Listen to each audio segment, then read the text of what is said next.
ఆరాధనలకు వెళ్ళే ముందు ఆరాధనలో కొన్ని విషయాలు మనం క్షుణ్ణంగా తెలుసుకుని అది దేవుని ఆరాధన చేద్దాం. ముందుగా పరిశుద్ధంగా బైబిల్ చేసి పెట్టుకొని బైబిల్ పల్లె పాడుతున్నాం. గ్రంథమంతనంబులన్నీ నావి, ప్రతి అధ్యాయము వరసవచనము, తన దివ్య ప్రేమ వాగ్దానంబులు, గ్రంథమంతనంబులన్నీ నావి.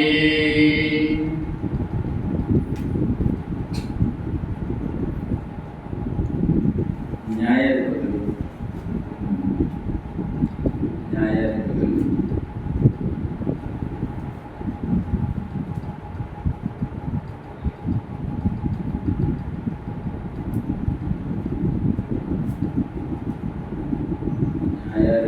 2వ అధ్యాయం 11వ వచనం నుండి 19వ వచనం వరకు. న్యాయాధిపతులు 2వ అధ్యాయము 11 నుండి 19వ వచనం వరకు.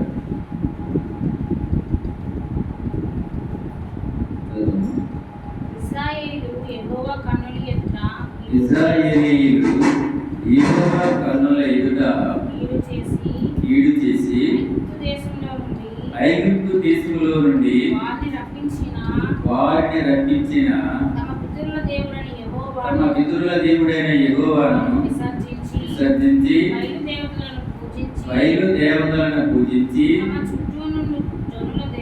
తమ చుట్టూ నుండి జనుల దేవతలలో ఇతర దేవతలను అనుసరించి వాటికి నమస్కరించి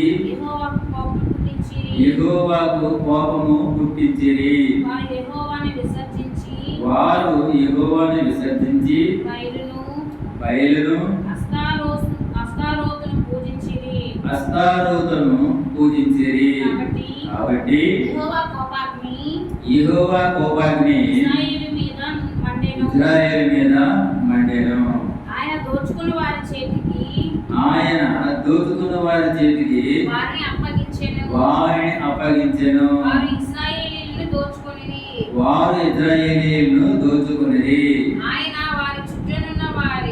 ఆయన వారి చుట్టూనున్న వారి శత్రువుల చేతికి వారిని అప్పగించిన గనుక వారు తమ శత్రువుల ఎదుట నిలువలేకపోయిరి. యెహోవా వారితో చెప్పినట్లు యెహోవా వారితో ప్రమాణం చేసినట్లు వారు పోయిన ప్రతి స్థలమున వారికి బాధ కలుగ చేయుటకు యెహోవా వారికి శత్రువాయన కనుక వారికి మిక్కిలి ఇబ్బంది కలిగెను. ఆ కాలమున యెహోవా వారి కొరకు న్యాయాధిపతులను పుట్టించెను. వీరు దోచుకుని వారి చేతిలో నుండి ఇశ్రాయేలీయులను రక్షించిరి. అయితే వారు ఇంకా న్యాయాధిపతుల మాట వినక తమ పితరుల యెహోవా ఆజ్ఞను అనుసరించి నడిచిన మార్గము నుండి త్వరగా తొలగిపోయి ఇతర దేవతలతో వ్యభిచరించి వాటికి నమస్కరించిరి. తమ పితరులు ఆ ఆజ్ఞను అనుసరించినట్లు వారు నడవకపోయిరి. తమ శత్రువులు తమ్మున బాధింపగా వారు విడిచిన నిట్టూర్పులు యెహోవా విని సంతాపపడి వారి కొరకు న్యాయాధిపతులను పుట్టించి ఆయా న్యాయాధిపతులకు తోడైయుండి వారి దినములన్నిటిను వారి శత్రువుల చేతుల్లో నుండి ఇశ్రాయేలీయులను రక్షించెను. ఒక్క ఒక్కొక్క న్యాయాధిపతి చనిపోగా వారు వెనుకకు తిరిగి ఇతర దేవతలను అనుసరించి పూజించుచు వాటికి సాగిలపడుచు ఉండుట వలన తమ క్రియలలోనేమి తమ మూర్ఖ ప్రవర్తనలోనేమి దేనిని విడువక తమ పూర్వీకుల కంటే మరి మిగుల చెడ్డవారైది. దేవుడి ప్రసిద్ధ వాక్యాన్ని సహాయం వచ్చిన ప్రార్థన. ప్రేమ నమ్మకం గల ప్రియ పరలోకపు తండ్రి, మీ ఘనమైన బహు శ్రేష్టమైన అతి విలువైన ప్రాముఖ్యమైన నామమును బట్టి స్తుతించి ఆరాధించి ప్రార్థిస్తున్నాను ప్రభా. మరి ఉదయకాల సమయం ప్రభు మీరు ధ్యానిస్తుండగా తండ్రి మీ యొక్క పరిశుద్ధాత్మ ద్వారా ప్రేరేపించగలిగిన వారమై తండ్రి మాతో మాట్లాడి బలపరిచి తండ్రి మాకు ఏది అవసరమో ప్రభు, ఏది మాకు ప్రయోజనకరమో ప్రభు, ఏది పరలోకమును మమ్మల్ని తోడుకొని పోయినో అటువంటి మార్గాన్ని అటువంటి సత్యాన్ని నిర్ణయించగల వాక్యాన్ని మాకు ఉపదేశించమని ప్రార్థన చేస్తున్నాను ప్రభా. మరి నిలబడిన ఆశను జ్ఞాపకం చేసుకోండి. సొంత మాటలని, సొంత ఆలోచనలు, సొంత అభిప్రాయాలను తీసివేసి తండ్రి మీ చిత్తం ఏమయ్యిందో మరి మా యొక్క జీవితం నెరవేర్చి నడిపించమని మా ప్రభువు రక్షకుడు మా కొరకు రానయ్యున్న యేసుక్రీస్తు నామములో వేడుకుంటూ ప్రార్థిస్తున్నాను మా తండ్రి.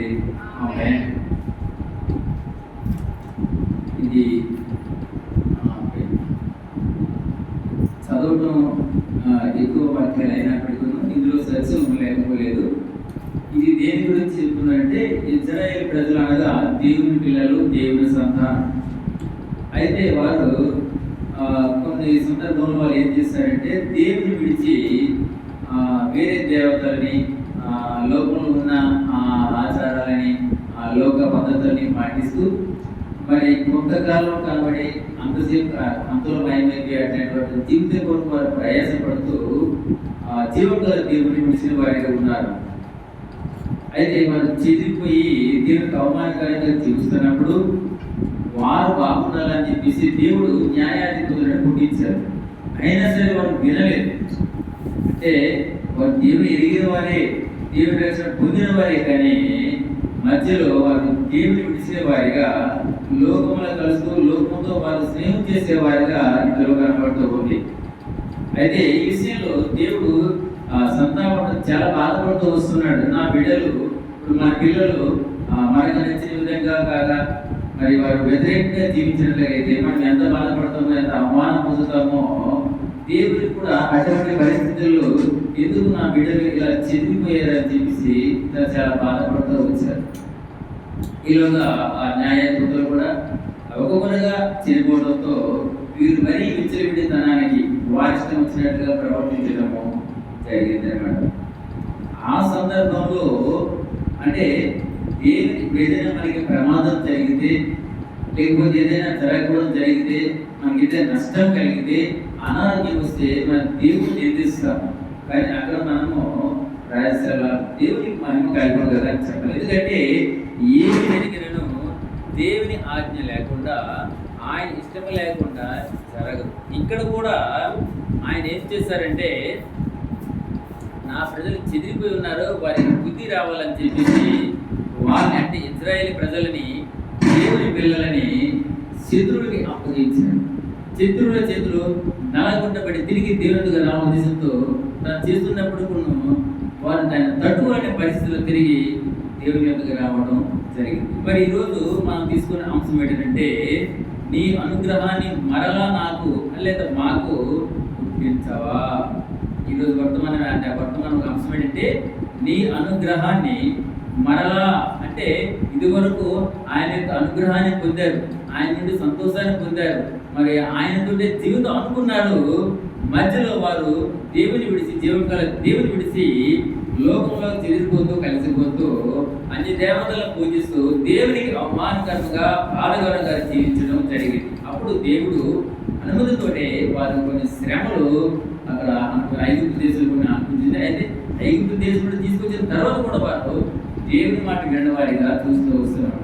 ఆ సందర్భంలో మళ్ళీ ప్రజలందరూ కూడా ఏకమై మనం నిజ దేవుణ్ణి, మన పితృల దేవుడిని మనం విడిచి మనం ఇలా చేయడం వల్ల మనకి ఇన్ని కష్టాలు శ్రమలు వచ్చాయి, శత్రువులు మన మీద దాడి చేస్తున్నారని వారు భావించి తెలుసుకుని అప్పుడు మళ్ళీ దేవునికి మొరపెట్టడం జరిగిందంటే ఆ సందర్భంలో ఇప్పుడు మనం మాట్లాడుతున్న మాటలు అన్నమాట. ఏమనంటే నీ అనుగ్రహాన్ని మరలా నాకు పుట్టించవు. మరలా అంటే ఆల్రెడీగా అనుగ్రహం పొందారు, ఆల్రెడీగా మారుమూల రక్షణలో ఉండి కూడా వారు మళ్ళీ లోకంలో కలిసిపోయారు. కలిసిపోతూ వారు ఆ మరణానికి దగ్గర అవుతున్న శ్రమలకు దగ్గర శ్రమలను తట్టుకోలేక మళ్ళీ దేవుని వద్దకు వచ్చి ఏమంటుందంటే నీ అనుగ్రహాన్ని మరలా నాకు పుట్టించవా అని ఎవరు? ఇశ్రాయేలు ప్రజలు దేవుణ్ణి వేడుకుంటున్నారు. అయితే ఇశ్రాయేలు ప్రజలు తిరిగి దేవుని వేడుకునే తీరు కొన్ని విషయాలు మనం చూసుకొని ఆరాధనలోకి వెళ్దాం. చూడండి, కీర్తనలు 85 కీర్తన.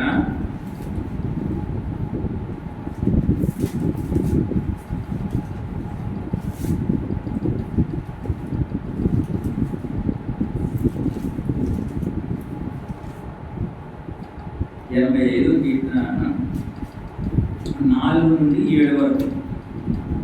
మా రక్షణకర్తవగు దేవా, మా రక్షణకర్తవగు దేవా, మా వైపునకు తిరుగుము. మా మీదనున్న నీ కోపము చాలించెము. మా మీదనున్న నీ కోపము చాలించెము. ఎల్లకాలము మా మీద కోపగించెదవా. ఎల్లకాలము మా మీద కోపగించెదవా. తరతరములు నీ కోపము సాగించెదవా. తరతరములు నీ కోపము సాగించెదవా. నీ ప్రజలు నీ యందు సంతోషించినట్లు, నీ ప్రజలు నీ యందు సంతోషించినట్లు మరలా మమ్మను బ్రతికింపవా. నీ మరలా మమ్మను బ్రతికించవా. యెహోవా, యెహోవా, నీ కృప మాకు కనపరచుము. నీ కృప మాకు కనపరచుము. నీ రక్షణ మాకు దయచేయుము. నీ రక్షణ మాకు దయచేయము. ఏ సందర్భంలో వాళ్ళు మాట్లాడుతున్నారంటే ఒకసారి వెలిగింపబడి ఒకసారి రక్షింపబడి దేవుని రుచి తెలిసి మళ్ళీ వారు లోకంలో కలిసిపోయిన తర్వాత వారి కొన్ని శ్రమలు, కొన్ని ఆటంకాలు, అనారోగ్యాలు ఇవన్నీ చూసిన తర్వాత తిరిగి మళ్ళీ దేవుని యొద్దకు వస్తూ అప్పుడు ఇశ్రాయేలు ప్రజలు చెబుతున్న మాటలు ఏంటి అని అంటే మా రక్షణకర్తవగు దేవా, మమ్మల్ని రక్షించే దేవా, మా వైపునకు తిరుగుము. మేము పొరపాటు చేశాము, తప్పు చేశాము, మిమ్మల్ని అవమానపరిచాము, మిమ్మల్ని బాధ పెట్టాము, మరి మా కారణంగా మీకు అవమానం తెచ్చేలాగా మేము ప్రవర్తించాము. అయితే మమ్మల్ని క్షమించండి, ఒకసారి మీరు మీ దర్శన భాగం కలిగించండి, మాపై చూడండి, కనికరించండి, క్షమించండి అంటూ వారు ప్రాధాయపడుతూ చెప్తున్న మాటలు. ఇంకేనంటే మా మీద ఉన్న కొన్ని నీ కోపం చాలించు. ఇప్పటి వరకు మా పైన మీ కోపం చేత మమ్మల్ని శత్రువులకు అప్పగించారు, మరి మేము భరించలేనంత వరకు మేము బాధపడేట్టుగా చేశారు. అయితే ఇక చాలించి ఎందుకంటే ఎల్లకాలం ఇంకా నీ కోపం ఎల్లకాలం మా పైన ఉంచుదవా, ఎల్లకాలం మా పై వస్తావా, తరతరంలో నీ కోపము సాగించదవా అంటూ ప్రజలు, ఇశ్రాయేలు ప్రజలు దేవునికి మొరపెట్టుకున్న మాటలు. అది ఇక్కడ ఏమన్నాము? ఇశ్రాయేలు ప్రజలు తిరిగి దేవుని వేడుకునే తీరు, కొన్ని విధాలు కొన్ని విషయాలు మనం చూస్తున్నాం. మొదటిది కీర్తనది 85:4 చూడడం. కీర్తన 85:4 ఏమిటంటే మా రక్షణకర్తవగు దేవా, మా వైపునకు తిరుగుము, మా మీదనున్న నీ కోపము చాలించుము. మా రక్షణకర్తమైన దేవా, నన్ను చూడండి, నా మాట ఆలకించండి, మేము ప్రార్థన చేస్తాం, ఘోషిస్తున్నాం, మేము బాధపడుతున్నాం, మమ్మల్ని చూసి మమ్మల్ని ఆదరించండి అంటూ తర్వాత ఇంకా మా మీద మీకు కోపం ఉన్నట్లయితే దాన్ని చాలించండి, మేము పట్టుకోలేకపోతున్నాము, మేము భరించలేకపోతున్నాము, ఆ కోపాన్ని మీరు చాలించండి అంటూ దేవుని వారు వేడుకోవటము చూస్తున్నారు. అయితే ఎలా బ్రతిమలాడారంటే కీర్తన 86 చూడండి. వారు ఇశ్రాయేలు ప్రజలు ఎలా బ్రతిమలాడారు దేవుని 86:16 వచ్చిన చూడండి. 86:16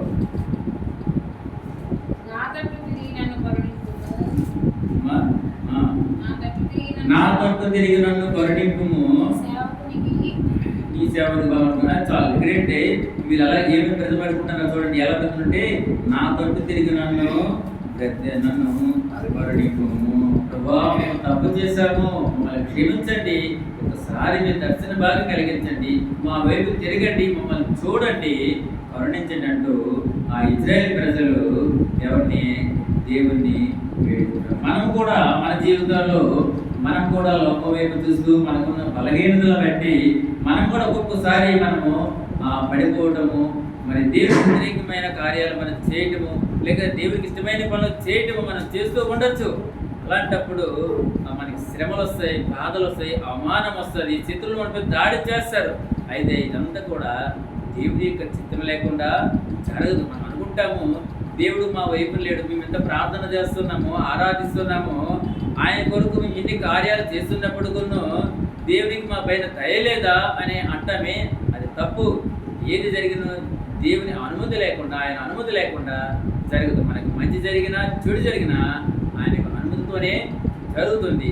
కాబట్టి ఇక్కడ ఏంటంటే మనము ఆయన బిడ్డలుగా రక్షణ భాగ్యములు ఉండాలని, ఆ భాగ్యం పొందుకోవాలని ఆయన ఎదురు. అందుకే అక్కడ ఏమంటుందంటే నా తట్టు తిరిగి నన్ను మరణింపంటే వాళ్ళు వేడి. మనం కూడాను అయ్యా నేను ఇప్పటి వరకు తప్పు చేశాను, కానీ మీ వాక్యానికి దూరం అయిపోతున్నాను, అంటే మీ యొక్క రక్షణ భాగ్యాన్ని పొందుకొని కూడా నేను లోకంలో కలిసిపోయే స్థితిలో ఉంటున్నాను, నన్ను క్షమించండి, కరుణించండి, ప్రభువా నాతో మాట్లాడండి, నన్ను బలపరచండి. మనము దేవుని ఇజ్రాయేలు ప్రజలు మాదిరి మనం కూడా దేవుణ్ణి వేడుకునే వారిగా ఉండాలి. ఇంకా చూడండి కీర్తన 119లో కూడా ఏమని చెప్తున్నారు. 119 132వ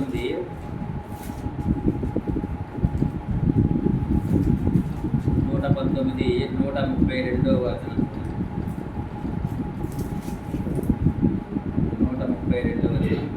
చూడమ్మా. నీ నామమును ప్రేమించే వారికి నీవు చేయదగినట్లు నా తట్టు తిరిగి నన్ను కరుణింపుము. ఏమంటారంటే నీ నామం అంటే నిన్ను ప్రేమించే వారికి, నిన్ను ప్రేమిస్తున్న మమ్మల్ని నీవు చేయదగినట్లు నీ తట్టు తిరిగి నన్ను కరుణింపుము. అంటే ఇవంతా వేడుకోవటం, రిక్వెస్ట్ అనమాట, బ్రతిమలాడటం. అయ్యా మేము తప్పు చేస్తాము, ఇక ఎన్నడూ ఆ తప్పు చేయకుండా ప్రభా మీ రక్షణ భాగ్యం గణించండి. మళ్ళీ రెండోసారి మన దేవుని మనము వేడుకోవడం. ఇంకా అలాగే చూస్తే మళ్ళీ 90 కీర్తనలు చూడండి. 90 కీర్తన 13 కూడా మాట్లాడుతుంది. 90:13 యెహోవా తిరుగుము, ఎంతవరకు తిరగగలుగుదువు, నీ సేవకులను చూసి సంతాపడము. ఇక్కడ మళ్ళీ ఏమంటున్నా గట్టి మాట్లాడుతున్నమాట. ముందంతా ప్రభువా మమ్మల్ని కరుణించనంటే లాస్ట్ ఏమిటంటే యెహోవా తిరుగుము, ఎంతవరకు తిరగగలుగుదువు. దేవుని ప్రశ్నిస్తున్నారు వాళ్ళు ప్రజలు.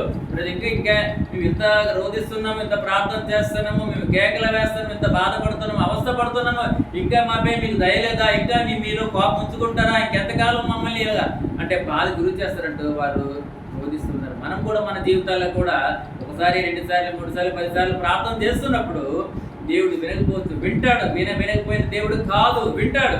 అయితే మన తప్పు మనం తెలుసుకొని మనం ప్రాయశ్చిత్తంతో మారు రక్షణ అనుభవంలో ఉండాలని దేవుడు చూస్తూ ఉన్నాడు. మనం కూడాను అటువంటి మాదిరిగానే మనము నీటి ప్రార్థన చేయాలి. దేవునికి ఇష్టమైన ఆ కార్యాల్లో మనం ఏం చేయాలంటే ముందు మనము ఉండాలన్నమాట. ఇది మొదటి అంటే దేవునికి బ్రతిమలాడుట. అంటే ఇజ్రాయేల్ ప్రజలు దేవుని వేడుకునే ఆ తీరులో మొదటి ఏంటంటే వాళ్ళు దేవుని బ్రతిమలాడే విధానం మనం చూస్తాం కదా. ఎలా బ్రతిమలాడే చూస్తాం కదా, మనం కూడా దేవుని అదే విధంగా మనం బ్రతిమలాడే వారిగా. రెండోది మనం చూసుకున్నట్లయితే కీర్తనలు 85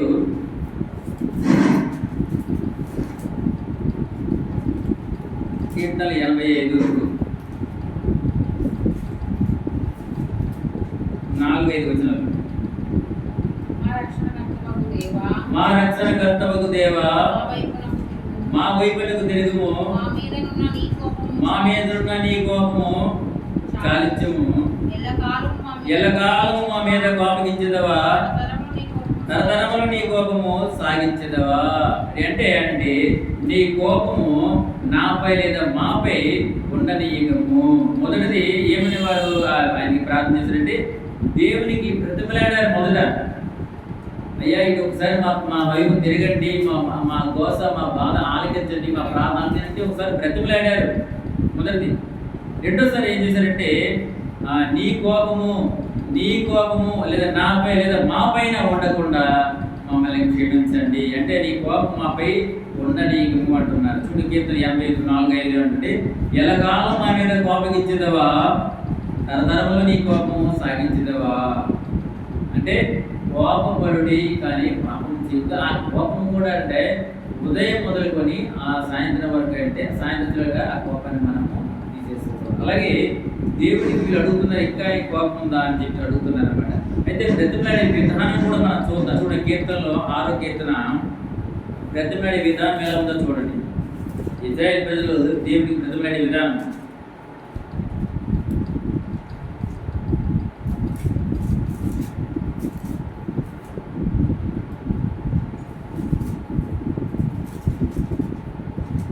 కీర్తన మొదటి వచనం, యెహోవా నీ కోపము చేత నన్ను గద్దింపకము, నీ ఉగ్రతతో నన్ను శిక్షింపకము. మనం ఎక్కువగా ప్రార్థన చేస్తున్నప్పుడు ఏమంటాము? ప్రభువా మా యొక్క అవిధేయతను బట్టి, మా యొక్క పాపమును బట్టి, నాయన మా యొక్క పొరపాట్లను బట్టి మమ్మల్ని శిక్షించగా మమ్మల్ని క్షమించమని మనం దేవుని అడుగుతూ వస్తూ ఉంటాం. అలాగే ఇక్కడ కూడా యెహోవా నీ కోపము చేత నన్ను గద్దింపకము, నీ ఉగ్రతతో నన్ను శిక్షింపకము. నీ ఉగ్రత నన్ను, ఇది బ్రతిమలాడే విధానం. అంటే మనం బ్రతిమలాడుకోవాలి, రిక్వెస్ట్ చేయాలా. ప్రభావం మేము తప్పు చేశాము, మరి ఎన్నడూ మేము తప్పు చేయకుండా ఉండడానికి సహాయం చేయండి, మీరు మాకు మాట్లాడండి, మాకు నేర్పించినట్టు ఇజ్రాయేల్ ప్రజలు బ్రతిమలాడే విధంగా మనం కూడా దేవుడిని వేడుకునే వారిగా ఉండాలి. మరి మూడోది చూసినట్లయితే కీర్తన చూడండి 85:6.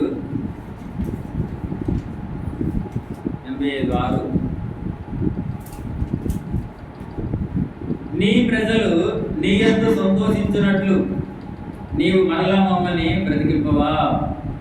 మళ్ళీ అంటున్నారు ఏమంటే, నీ ప్రజలు, నీ బిడ్డలము, నీ పిల్లలమునే మేము నీ యందు మేము సంతోషించినట్లుగా నీవు మరలా మమ్మల్ని బ్రతికింపవా.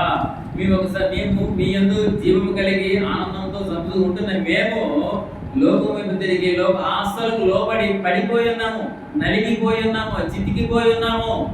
అయితే మరొకసారి మాపై కరుణించి మా వైపు చూసి మీ యొక్క రక్షణ భాగ్యాన్ని మాకు అందించరా, రక్షణ భాగ్యం మాకు అందించరా, మరలా మమ్మల్ని బ్రతికించరా. మేము చనిపోతున్నాము, నాశనమైపోతున్నాము, మేము నరకంకి వెళ్ళడం మీకు ఇష్టం లేదు, అది ఎంతో బాధకరమైన పరిస్థితి. కాబట్టి మమ్మల్ని రక్షింపమని, మమ్మల్ని బ్రతికించమని ఇజ్రాయేల్ ప్రజలు అడుగుతున్నారు. అప్పుడు దేవుని యొక్క సమాధానం మనం చూద్దామా? ఇర్మియా చూడండి, దేవుని యొక్క సమాధానం ఎలా ఉందో చూద్దాం.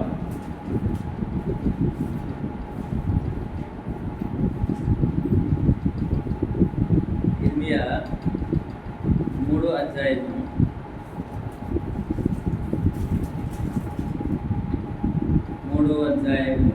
22వ వచనం.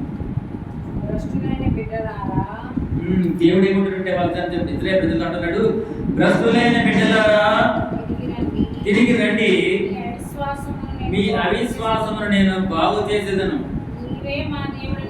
నీవే మా దేవుడు అయిన యెహోవావు, ఈ యొద్దకే మేము వచ్చుచున్నాము.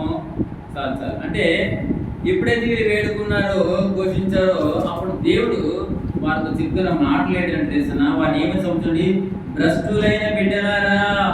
ఎవరైనా మన పిల్లలు ఏదైనా చెడు పని చేస్తే మనం ఏమంటాం? ఒరే చెడిపోయిన వాడా, ఒరే పనికి మాలినవాడా, ఇక్కడితేనే మారురా, ఇక్కడితేనే బాగుపడు, నా మాట విను అని అంటాం మనం. ఇప్పుడు ఒక తప్పు చేశారని మన బిడ్డలు మనం ఎందుకోం కదా, ముద్దులాడం కదా. కానీ ఏం చేస్తాం మనము? ఒరే పనికి మాలినవాడా, ఇక్కడైనా మారుతావా, మారవా. అలాగే అదే దేవుడు కూడా దేవుడికి వీరు పెట్టిన చూపించిన అవమానము, మరి వీరు కలిగించిన ఆ అవమానం బట్టి దేవుడు ఏమంటాడంటే, భ్రష్టులైన బిడ్డలారా తిరిగి రండి, చెడిపోయిన వారా తిరిగి రండి, మీ అవిశ్వాసము నేను బాగు చేసాను. ఇప్పటి వరకు మీరు నన్ను నమ్మలేదేమో, మీ యొక్క విశ్వాసాన్ని పోగొట్టుకున్నారేమో, తిరిగి ఆ విశ్వాసాన్ని మీరు పొందుకునేటట్లుగా నేను బాగు చేస్తాను.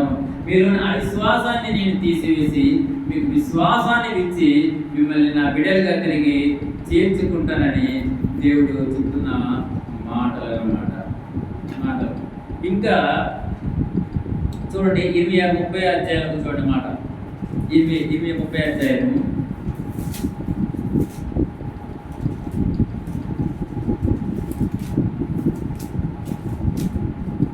17వ వచనం. 17 వారు ఎవరును లక్ష్య పెట్టని సియోననియు వెలివేయబడిననియు నీకు పేరు పెట్టుచున్నాను. అయితే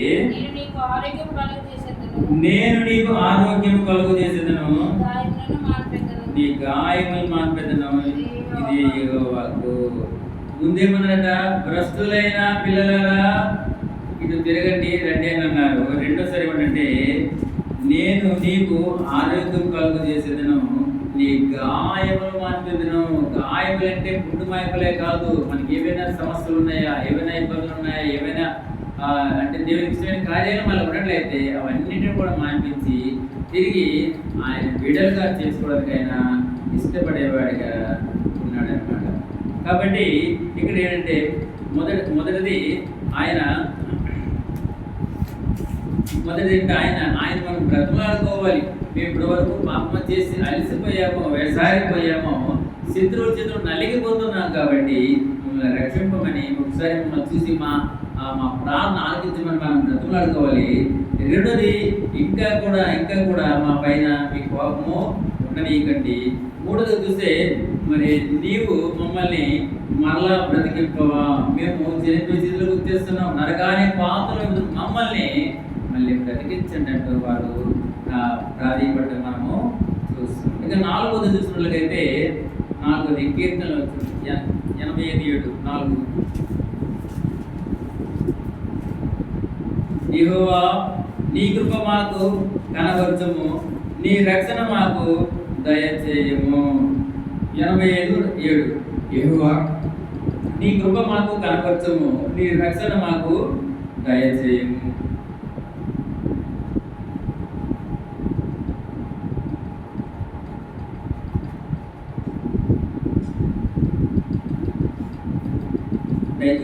దీని భావం ఏంటంటే, నీ కృపను మరలా నాకు కనబరుచుము. నీ కృప అంటే నా వైపు చూడమన్నారు.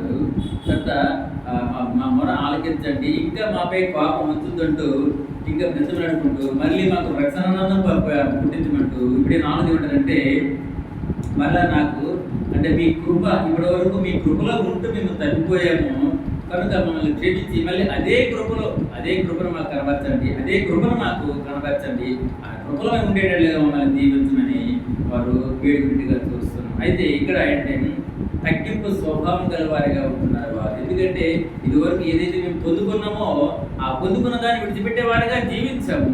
అయితే ఇప్పుడు మాకు మళ్ళీ అటువంటి కృప మాకు కావాలంటూ తగ్గించుకుంటూ మాట్లాడడం మనం చూడండి. 51 కీర్తన 1 ఉంటారు చూడండి.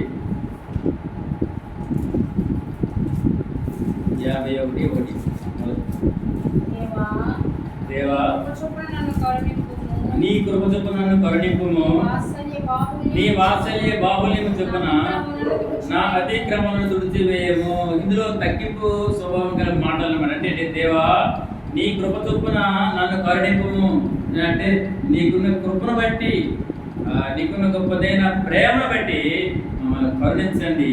ఇంకా మీ యొక్క వాత్సల్య బాహుల్యము చొప్పున నా అతిక్రమములు, నేను ఏదైతే నీకు వ్యతిరేకంగా పాపం చేసి ఉన్నానో అవన్నింటినీ కూడా తుడిచివేయమని ప్రార్థన చేసేవారిగా, ప్రాధేయపడేవారిగా మేము ఇశ్రాయేలు ప్రజల్ని చూస్తున్నాము. మరి నీవు నేను మనం కూడా ఈ దినాల్లో దేవుడికి ఇష్టం లేని పనులు ఏదైనా మనం చేస్తున్నామా, అయితే మన వెంటనే విడిచిపెట్టి దేవుడి దగ్గరికి వచ్చి మనం ఏమి అడగాలంటే, దేవా నీ కృప చొప్పున నన్ను కరుణింపుము, నీ వాత్సల్య భావం చొప్పున నా అతిక్రమను తుడిచివేయమంటూ మనము మనము వేడుకునే వారిగా ఉంటాము. అయితే ఇప్పుడు మనం 4 విషయాలు మనం చూసుకున్నాం. 4 విషయాలు అంటే ఇశ్రాయేలు ప్రజలని మనము లేదా మనమే ఒకప్పుడు దేవుని ఎరిగాము, దేవుని యందు సంతోషంగా ఉన్నాము, కృపను పొందుకొని ఉన్నాము, సమాధానం కలిగి ఉన్నాము, ఆ దేవునితోనే ఆ జీవితం అనుకున్నాము. అయితే మధ్యలో మనకున్న కొన్ని పరిస్థితులు ఎదుర్కొని లోకం వైపు చూస్తూ లోక ఆశలు లోపడితే మనం తప్పిపోయిన మనము శత్రువు చేతిలో పడ్డాము. మరి అనేక రకమైన పరిస్థితులను ఎదుర్కొన్నాము, అనారోగ్య సమస్యలని, లేదా ఇంకా ఈ లోక సంబంధమైన విషయాల్లో మనము దానికి లోపడుతూ దాన్ని చిక్కుకొని ఉన్నామేమో. అటువంటి పరిస్థితుల్లో మనం ఏమని వేడుకోవాలంటే, మన దేవునికి బ్రతిమలాడుకోవాలి. ఒకసారి నా వైపు తిరగండి, నా ప్రార్థన ఆలకించినట్టు బ్రతిమలాడుకోవాలి. ఇంకా నాపై కోపం ఉంచుకుంటున్నారా, ఆ కోపాన్ని కూడా మీరు నీవుగా తీసివేయండి. ఇంకా మరి మరలా నన్ను బ్రతికించాను. ఇప్పుడు ఆల్రెడీ నేను చనిపోయి ఉన్నాను, నేను జీవ శవంలాగా ఉన్నాను. అంటే నేను బ్రతుకున్న జీవ శవంలాగా ఉంటున్నాను. కాబట్టి నన్ను మళ్ళీ బ్రతికించండి. ఇంకా 4 ఏమిటంటే నీ కృప మరలా నాకు కనబరచును. ఇదివరకు నన్ను ఏ విధంగా చేర్చుకున్నావో, ఇదివరకు ఏ విధంగా నన్ను ఆదరించావో, ఇదివరకు ఏ విధంగా అయితే నీతో నేను ప్రయాణం చేయగలిగాను, నీతో నేను సహవాసం చేయగలిగాను, అటువంటి సహవాస భాగ్యం నాకు అనుగ్రహించవని ఈ 4 విషయాలు మన దేవునికి అడిగేవారిగా ఉన్నాం. అది ఇప్పుడు మనం ఆరాధించినప్పుడు మనం ఏమైనా ఆరాధించాలంటే మొదటిది ఆయన అంటే మనల్ని, అంటే మన పైన కోపగించిన దేవుడు, అంటే మన పైన కోపం ఉన్న దేవుడు కాదు, ఆ కోపాన్ని తీసివేసే దేవుడు. అంటే ప్రభావం మరి మా పైన కోపగించగా మమ్మల్ని క్షమించావు కాబట్టి అందును బట్టి నీకు వందనాలంటూ మనం ఆరాధించాలి. ఇంకేంటంటే శాశ్వతమైన మీ యొక్క గొప్ప ప్రేమను బట్టి కూడా వందనాలని చెప్పి, ఇంకేంటంటే గొప్ప కార్యములు బట్టి నువ్వు అద్భుతమైన కార్యము, గొప్ప కార్యములు మా జీవితాల్లో చేసిన వాడుగా ఉన్నావు కాబట్టి అందును బట్టి కూడా నీకు వందనాలు. అంతేకాదు మనల్ని లోకములో నుండి తెప్పించే రీతిని బట్టి ఒక ప్రత్యేకత గల బిడ్డలుగా ఆయనకు సాక్షులుగా మనకు ఉంచారు కాబట్టి అందరిని బట్టి కూడా మనము ఆరాధన చేసేవారిగా మన దేవుడి వాక్యాన్ని దీవించును గాక. మరి విన్న వాక్యాన్ని బట్టి కూడా మనం ఒక బ్రదరు ఒక సిస్టర్ మనము ఆరాధన చేసేవారిగా ఉంటాం.